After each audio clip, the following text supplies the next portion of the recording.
د افغانستان ملي دفاع وزیر لغمان ولایت ته د خپل سفر په ترڅ کې د دې ولایت د امنیتي حالاتو څخه د جاج اخیستنې ترڅنګ افغان سرتیري په فاتحه کې هم ګډون وکړ چې د ډیورن په فرضي کرښه کې شهید شوی و. د وږي اسمبلې په 14مه نیټه د افغان ملي دفاع وزیر ستر جنرال اسدالله خالد لغمان ولایت ته د خپل سفر په ترڅ کې لومړی د دې ولایت د حکومتي چارواکو، قومي مشرانو او ولسونو لخوا په هغه جوړه شوې غونډه کې ګډون وکړ چې د نوموړي د هرکلي په موخه جوړه شوې وه. ملي دفاع وزیر ته د ځانګړو تشریفاتو وروسته په جوړه شوې غونډه کې د لغمان والي رحمت الله یارمل هرکلی ووایي او ترڅنګ یې د لغمان ولایت د امنیتي انکشاف او ځینو نورو برخو کې معلومات وړاندې کړل. په دا وروستیو کې د لغمان امنیتي وضعیت بالخصوص په دوو درو ولسوالیو د علیشان جاوالګار د خلکو او د ولسونو د قناعت وړ نه دی او روزمره موږ د هماغه ځای څخه جنازې لرو، شهیدان لرو او زلمیان لرو. مشران او سپین ږیري اندېښنې لري چې خدای ورکړه ولسوالۍ مثبت رسي او خدای ورکړه مشکلات مو زیات نشي. همداراز د لغمان ولایتي شورا رئیس عتیق الله عبدالرحیمزي د ولسونو په استازولۍ ځینې غوښتنې وړاندیزونه مطرح کړل. خو مشکل دا ده دا لاره هم ناامنه ده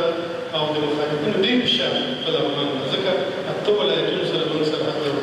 ته پوهېږې که لغمان کې امن و نو 8 نورو ولایتونو کې به امن ده.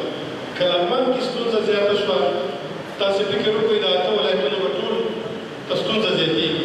ورپسې د افغانستان ملي دفاع وزیر ستر جنرال اسدالله خالد په خپله وینا کې لغمان د علم، فرهنګ او د تورې ټاټوبی یاد کړ. ویل چې لغمانیانو له هېواد څخه د ساتنې په تاریخ کې یو ځل بیا ثابته کړه چې دوی هر ډول قربانۍ ته چمتو دي او بیلګې په ډول یې د حلیم لغماني یادونه وکړه.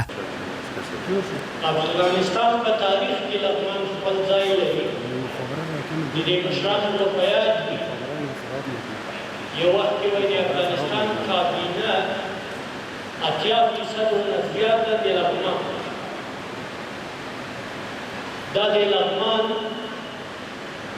د علم، د دانش، د تدبیر نمایندګي کوي.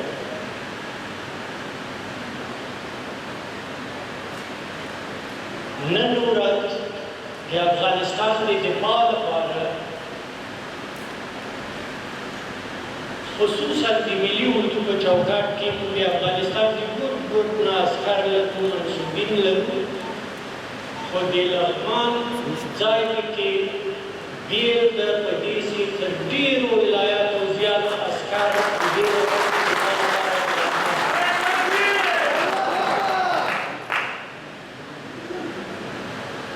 تاسې ټولو ته د علیم جان لغماني د شهادت تسلیت وایم. موږ هره ورځ شهیدان لرو، خو د ده مېړانه او د ده مردانګي او د ده درېدل مخامخ له تورلنګي پنجابي سره د ده خاص ځای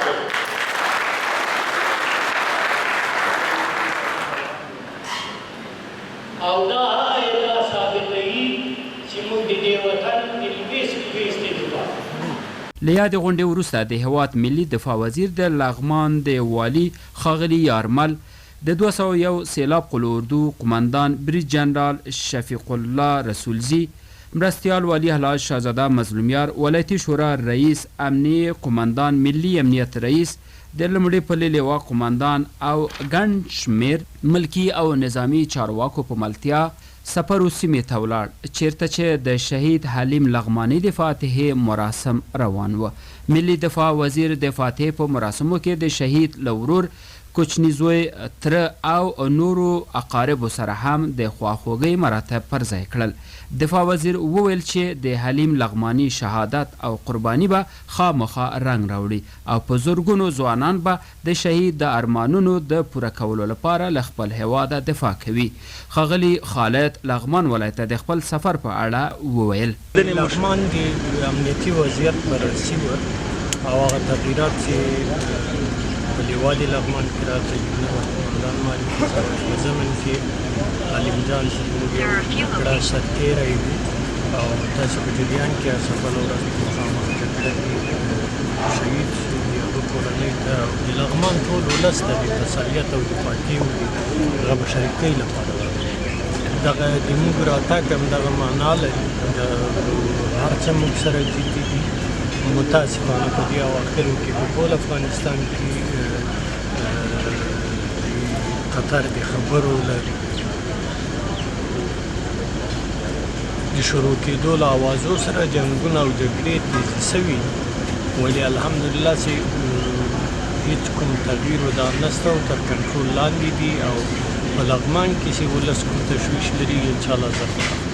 همدارنګه د شهید حلیم لغمانی ورور عبدالحکیم ګلباسخیل په خپلو خبرو کې ویل چې د ورور شهادت ورته د افتخار څخه ډک عمل دی خلک ځکه شهید حلیم لغمانی د تورمخو دښمنانو په وړاندې د تیری په مقابل کې خپل ځان قربان کړ شهید حلیم لغمانی د ملي اردو سرحدي ځواکونو سرتیری و چې تیره ورځ د تورخم په ډیورن نامنل شوې کرښه د پاکستاني ځواکونو لخوا د نویو تاسیساتو د جوړونې د مخنیوي په لاره کې په شهادت ورسید